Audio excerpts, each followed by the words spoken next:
I saw this tweet lately, and that's such an accurate experience. Men are always. Wait, no, this is a thing for women to relate to, isn't it? Sorry, I grew up among teenage girls. I forget which one I'm meant to be. It didn't used to matter. So let's just clear the context. This is cis hetero binary crap. I'm describing things as they are understood in dull ass mainstream culture. This horrible means of filing people. It's just a phase. This script is messy, kind of because the topic is messy. Just let me puke out something and we'll see if it takes shape in the edit. I know I'm chronically mired in all this social theory due to perpetual loneliness, but hey, it's COVID times, so maybe my audience will feel the same. In a different video where I reveal too much about my insecurities, I lament how adults are interpreted as sexual beings. Like what adults are, apparently.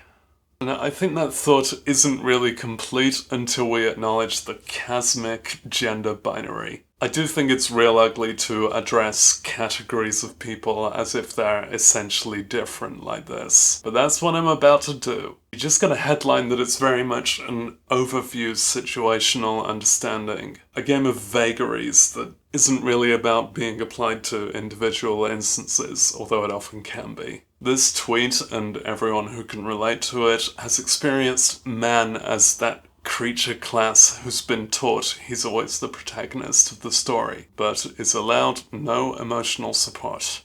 That is, until he finds woman who exists only as emotional support.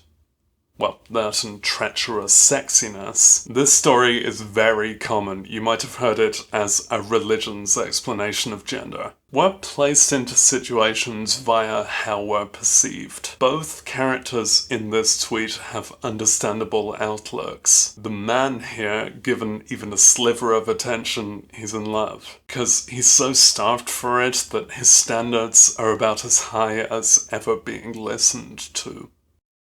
If he's rambled on for 10 minutes, it doesn't excuse his one-way understanding of interaction, like he's presenting a YouTube video, but it does show how much he needed it. The first-person character, presumably the woman, also needs her needs addressed, and maybe someday the man might notice that that's a thing he can give back. I believe our situation is a result of our situation.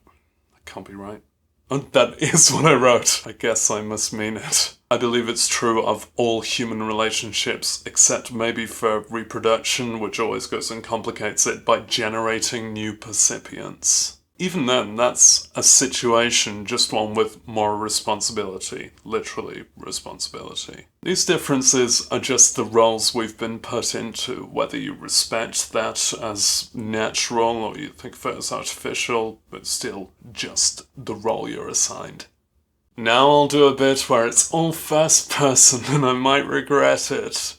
I'm just trying to make my way through the world sexlessly, and I'm doing a pretty good job, really. But then people go and perceive me. I never chose to be white, male, or excruciating, but those are parts of how I'm understood, how I'm interpreted, how I'm... Are there any other synonyms for perceived? I take this stuff in as self-understanding, but only to the extent of checking my fucking privilege in regards of exactly that, how I'm understood externally. Positional awareness, at least I hope. That's where those things come into play. Maybe some of where I'm positioned does sink into my actual manner, like having the fucking gall to speak into a YouTube camera like I matter, thinking it's okay for me to play guitar, or being pretty certain that I'm funny. Me. The way that we apparently are these things consists of the way that we are perceived to be them. If we try to address, like, biological categorical differences between people, so in gender that might be hormones, the categories soon crumble because they're not absolute and we really should be addressing individuals. These categories shouldn't be the means of analysis, but the target of analysis. I don't mean to dismiss the right to autonomy of gender. Here's a text splash about that. Let's have a look at how this stuff works where I reside, the internet. I don't know if you've experienced the internet as a woman-shaped thing. Like, you know, those women they have with like a face on the front and they have like teeth. Women often experience constant flirtatious approaches in their other inbox. That's not a euphemism. This and its frequent flip side, the threat, brings a lot of situational discomfort, which is exactly like discomfort but with the word situational before it. But there's also the layer in that tweet of the expectation that they've got the social time to spare and the effort, aka emotional labor, because you're perceived as a woman and that's what they do apparently. Then the other side, men's bit, is a lot more free from threats and advances, but also from people giving a shit about you, a kind of loneliness. Not that continuous flirtatious approaches are good company, although I don't know, you could have fun appraising their dick pics. Lonely dick pics.